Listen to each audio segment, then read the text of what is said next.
Hey everyone, Mike here. I just heard that Speaker Mike Johnson is coming to the southern border in California to see what I saw last week. Hopefully he'll get a similar briefing to what I got from Border Patrol. I hope that he and my colleagues listen to Border Patrol just as I did. And frankly, I wish we could have gone together. I didn't know about the trip. I heard about it from the media.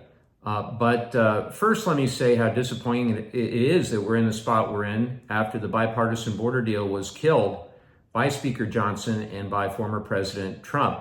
It would have gone a long way to help the situation. It would have hired more Border Patrol, provided the resources they need for better technology.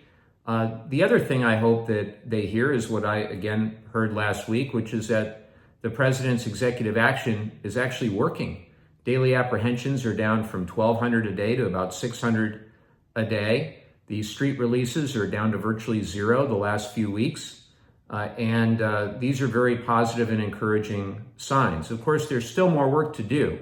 It seems like the Republicans and Speaker Johnson want to specifically target Vice President Harris for her role. But remember, her role was really to address the root causes in countries like Guatemala and El Salvador, and not to be in charge of the entire border policy.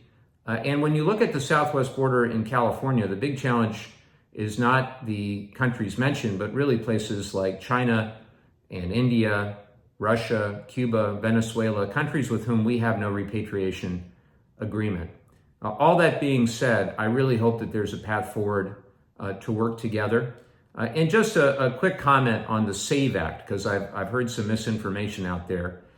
Just know that I am completely against any non-citizen voting, totally against it. And I voted against it here in Congress in other cases. But the SAVE Act, as it was presented by Chip Roy, without any good faith debate with Democrats or negotiation or really opportunity for good faith legislating, really would have so many unintended consequences. Specifically, could prohibit our service members from registering to vote if they're stationed overseas, might not be able to register to vote at all.